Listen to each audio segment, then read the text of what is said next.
What's going on, guys? This is BEG2Hunt coming back with you. Today I wanted to go over some things a lot of people have in their home, and that would be pistols.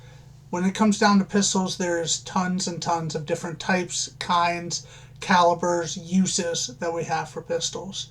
Now, for me, being mostly coming from competitive shooting and doing some of those type things, my pistols will look drastically different than maybe somebody that wants a concealed carry, maybe some people that hunt, stuff like that. The pistols come in different sizes, different calibers, different everything, depending on your use. So let's take a look at some starting pistols, okay? So this is not really starting now, but this is what I started with shooting, okay? This is a Glock 34. So this is a 9mm pistol that shoots, obviously, a 9mm caliber bullet. Alright, now this one I got bare bone, okay? It didn't have this barrel, it didn't have this nice sight on it, it didn't have this nice flare mount at the bottom, the mags were not extended, did not have a trigger, did not have extended controls, okay? So this is what you get when you get into pistols and you want to go, hey, I want to take my stock above average size for carry probably, but I want to take my stock pistol and I want to make it into a competition pistol. These are some of the things that I've added throughout the years. Now this one, as much as I love this one, I have since upgraded. So this is a full-size 9mm from Glock, the Glock 34. It's their like second longest 9mm version. So if you wanted to go down to a concealed carry, you're going to go down to maybe a Glock 19, a Glock 43, something like that. The next size step down from this is a Glock 17, which is still a full-size duty weapon that a lot of police officers or military out there still carry. Okay, so it's still full-size, but then you take it the whole way down to maybe your 19 or smaller for your subcompacts and your concealed carry guns. Alright, so this one has been built up over the years. Now I've built this up to the point where I wanted to upgrade. And when I upgraded, I went to what is known as a 2011. Okay? Now the 1911 that you might be familiar with, this is built just like them. The only difference is a 2011 has a double stack mag. Okay, so a 1911 is a little bit slimmer in the single stack. A 2011 has went double. Okay, so I decided I wanted a little bit more bullet, a little bit more capacity in my gun, which is why I went with 2011. This happens to be an STI Edge. STI has since stopped making guns. They have went over to what's known as staccato. And the staccato line is gorgeous. I hope I'm pronouncing that right. Feel free to correct me. I've looked at a lot of them, but since I've bought this Edge, this thing has been bulletproof for me. So really, I haven't wanted to go and look at any of the staccato lines.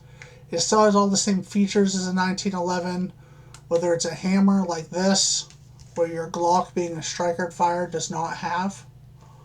And then you have your safety reset right here. This does have extended controls just like my Glock does, but again, I do more competition than most. But this is something that somebody looking at getting into maybe a competitive line might find a used one. A 2011 full size is a great option to use. Now both of these guns are my competition guns. These work for carry optics, limited. This one used to work for production, but these are your backyard or your competition guns. These are very big to carry for full size.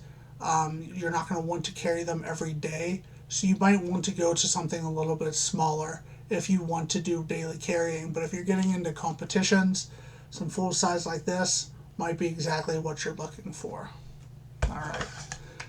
Now if you're really looking at getting into some entry competition, or you just want some backyard target practice, I recommend getting a 22. For the most part, a 22, you can get loads and loads of shooting time out of it. They're a little dirtier. Make sure you clean them as well as you can. But for just pure shooting sense, a 22 is awesome. Also, some of the local matches, the level 1, sub level 1s, have 22 class. So I can take this to a shooting competition that I normally would take this to and shoot for about a tenth of the price. The reason I went with this one, this happens to be the Ruger Mark IV, okay? The reason I went with this one is the ergonomics versus my 2011 are pretty much identical. Pretty much the trigger, the form, the hand angle, everything lines right up. So that whenever I practice on this, for the most part, I can transfer my 2011. Now this is a single stack 22. I did go ahead and put extended controls on this thing so that I could run it just like I would run my 2011. But with this being a 22, it's way cheaper and it's just a good time to shoot. You can go out there with like $10 in bullets and really eat up some targets and really have some good time out there. Like always, make sure you know your guns. Make sure that you know that with this particular gun, the only way to drop a hammer on it is with an empty mag loaded and to charge the handle like I just did. It's the only way to do it. Now, with a Glock, something like this, you should know, I know it's empty, but why even risk it? Make sure this is empty. Make sure that's empty. Drop your hammers so you know that everything is on safe. Alright, so that is the competition pistols. Now, the concealed carry guns, there is way too many. You could go through every single person and find out that every person wants to run a different gun. Alright, you got the small SIGs out there, you got the Hellcats, you got the LCPs, the LC9s, all of them. So for the most part, with me being a bigger guy, I will just open carry, since I live in a state that open carries my Glock, if I feel like carrying a gun wherever I may be going at that time. Alright, so we're going to kind of skip over some concealed carry. Now what other people do is they get into hunting. Now this is, if you don't know, a Heritage, very, very cheap plinking 22. Alright, it's essentially made out of the Colt Peacemaker. It's got like the one little cylinder to load there. With it on safety, I know, since this is my gun, this is safety right here. Flip it up, put it on safety. I know with this gun that the hammer will never strike. So no matter how many times I pull this, it's never striking the actual pin to fire. Alright, I've already went through and basically you just pull this hammer back a little bit and you rotate through. Make sure all your cylinders are nice and empty. Again, if you don't know your gun, you probably shouldn't be handling the gun. Before you ever fire, you should know exactly what you're getting into with this. So this nice little Heritage 22, this cost me $100. And anything that's $100 that shoots accurately and consistently, I would say is worth it. You get into some of the brands that are $100 and they're not really that great. But as far as this 22 goes, I have a 22 long rifle and I have a 22 mag cylinder that I can switch this out on, and I can do rabbit hunting, I can do woodchuck, I can do pretty much anything with this little guy. Alright, and then finally, stepping up into the real hunting of the handgun world, I picked up this guy. And this guy has been my baby since I bought it. This is, if you don't know what this is, the Smith & Wesson 500. Okay, so they are coming out with bigger calibers, maybe 30 cal, 30-30, something like that. But when I bought this, this was the largest handgun that you could make, and you could purchase and own, and it was great for hunting.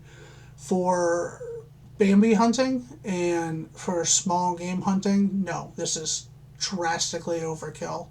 But if you want to do handgun bear, if you want to do handgun buck, anything like that, this gun was awesome. There's tons of mounts you can put on this thing. This thing was great. Just to give a size comparison, we have this, the Glock 34 was a 9mm, which shoots this round. Okay. The STI that I have went up shoots a 40 caliber round. Fatter, thicker, more lead. Okay. So we're going to take this 40 caliber and we're going to compare it to the Smith & Wesson 500. So we have 40 caliber, we have Smith & Wesson 500. So obviously there's a lot more lead, there's a lot more powder, there's a lot more bullet in this. And this comes down to practice, practice, practice. Know your guns. Know if you take this out hunting that you can shoot this thing accurately and safely. There's nothing more dangerous in the woods than another hunter that does not know their firearm. So make sure that you are safe.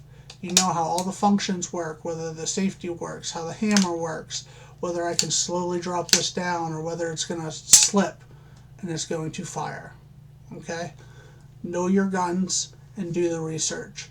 This has been 6 guns that are on the market that go from a starting competition gun to a small 22 to a small 22 hunting to one of the largest handguns made out there.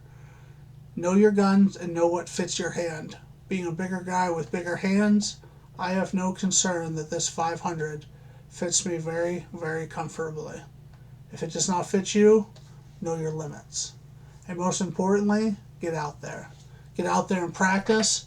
Get out there and see if you need something to plink with, whether it's a little hunting 22, whether it's a little plink 22, whether you want to get out and show how good of a shot you are and run something like this, a duty style rifle, maybe or pistol, maybe with this little red dot, whatever you want. But you get out there, you practice, you be safe, and you have fun. You keep the shooting sport having a good name and moving forward in positive light. Thank you all. Have a good one.